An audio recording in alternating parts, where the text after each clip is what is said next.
Hi friends, আমি তরুণ মণ্ডল। সকলকে অভিনন্দন আমার ইংলিশ 26 চ্যানেলের পক্ষ থেকে। এটি একটি ইংলিশ লার্নিং ক্লাস।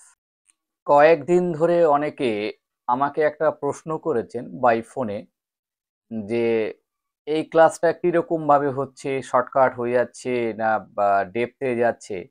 তবে সবাইকে বলে দিই, এটি দুটি ভার্সানেই করা হয়েছে যাতে সহজে সকলে ব্যাপারটা বুঝতে পারে।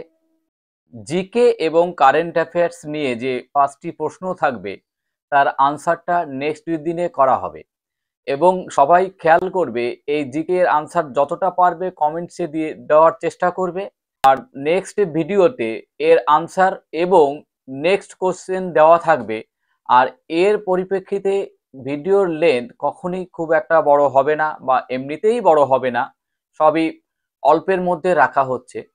প্রথমে প্রত্যেকটা ইংলিশের যে পার্ট রয়েছে বিভিন্ন ধরনের, সেগুলো সম্পর্কে টাচ করে যাওয়া হচ্ছে যে প্রত্যেকের মধ্যে আহ, একটা কনসেপ্ট তৈরি হয়ে যাবে। এটা যখন ডেপথে আলোচনা করা হবে তখন সবকিছু পরিষ্কার হয়ে যাবে এবং প্র্যাকটিসও করা হবে। এই প্র্যাকটিস করার ফলে আমি যেটা আশা করব যে এটার ইংলিশ সম্পর্কে টোটাল গ্রামাটিক্যাল বা ইংলিশ ল্যাঙ্গুয়েজ সম্পর্কে সবার ধারণা যে একটা ভীতি ছিল সেই ভীতি থেকে অনেকটা বেরিয়ে আসা যাবে এবং ইংলিশ সম্পর্কে সবার একটা পজিটিভ একটা ধারণা চলে আসবে এবং শিখতে পারবে। এবং বর্তমান পৃথিবীতে ইংলিশে একটা খুব ইম্পর্টেন্স হয়ে দাঁড়িয়েছে।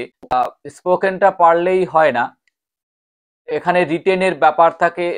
কোনো কিছু সাবমিট করা বা পড়া, এগুলোর ক্ষেত্রে গ্রামাটিক্যাল খুব ভীষণ প্রয়োজন। আমি সবাইকে বলবো আমার চ্যানেলের পক্ষ থেকে যে তোমরা যদি এটা ফলো করো তাহলে তোমরা অনেকটাই ডেভেলপ করতে পারবে।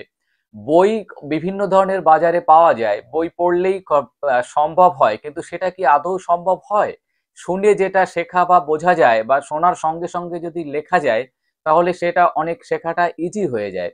কিন্তু বই পড়ে একটা ধৈর্য বা টাইম, আর এটা যেহেতু আমি এই প্রত্যেকটা ভিডিও আমি শর্ট করার চেষ্টা করছি যে অল্প সময়ের মধ্যে একটা কনসেপ্ট তৈরি করা যায় বা একটা হঠাৎ করে কেউ কিছু জিজ্ঞাসা করলে উত্তরটা দেওয়া বা বুঝতে পারা বা ধরে ফেলাটা, এটা খুবই ইম্পর্টেন্স হয় একটা যে কোনো ভাষার ক্ষেত্রে, তো ইংলিশের ক্ষেত্রে তো অবশ্যই।